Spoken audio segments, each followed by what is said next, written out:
travaillons sur le parcours de soins de la personne en situation de handicap. Parcours de vie, parcours de soins en l'occurrence, puisque toutes les personnes de nos lieux de vie sont susceptibles à un moment donné d'avoir affaire avec le système de santé. Et donc nous souhaitions par là même aplanir un petit peu les difficultés qui peuvent exister lorsque les équipes d'intervention d'urgence ont à entrer dans nos établissements. Chacun est très compétent dans son domaine et assez ignorant des problématiques des autres. Et donc l'idée qu'on avait était vraiment de faire travailler les établissements entre eux, y compris des établissements qui sont assez éloignés les uns des autres, puisque d'un côté, on a une maison d'accueil spécialisée, donc vraiment le secteur handicap spécifique, et de l'autre, un service des urgences qui est plutôt sur du soin technique et une réponse immédiate à une problématique de santé. Le fait d'avoir deux établissements, c'est deux structures de soins complètement différentes.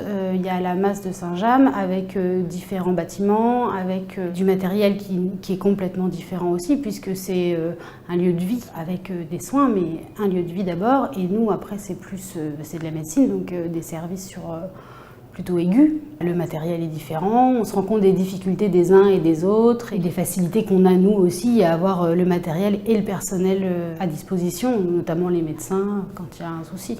C'était important que les services d'urgence puissent appréhender le lieu et qu'on puisse nous aussi les accueillir et les accompagner au sein de la structure de la meilleure manière qu'il soit, parce que l'idée dans ces situations-là et dans ces formations, c'est vraiment de gagner en rapidité. Le fait d'analyser les autres, on se remet en cause soi-même et ça permet de progresser dans le travail en équipe. On oublie la caméra en 2 secondes.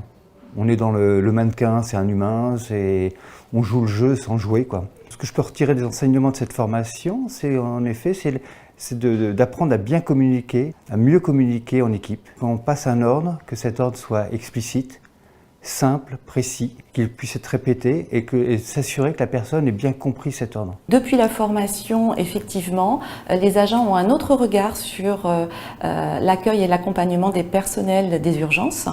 Il y a des liens qui se sont créés un petit peu plus importants entre les différents services. Les médecins connaissent mieux leurs interlocuteurs et se permettent de prendre des renseignements complémentaires.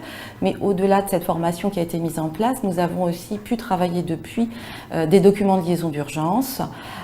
Nous avons aussi mis en place un sac d'urgence qui n'existait pas auparavant. Même si ce sont des lieux de vie, on a toujours à un moment donné à assurer des soins. Ces formations, là donc c'est la 3e, formation par simulation, nous amènent à monter en compétence aussi dans le domaine de la simulation et à nous donner l'envie de nous autonomiser. On a déjà créé dans l'établissement un laboratoire de simulation qui est utilisé de manière partagée avec l'IFSI qui nous aide beaucoup.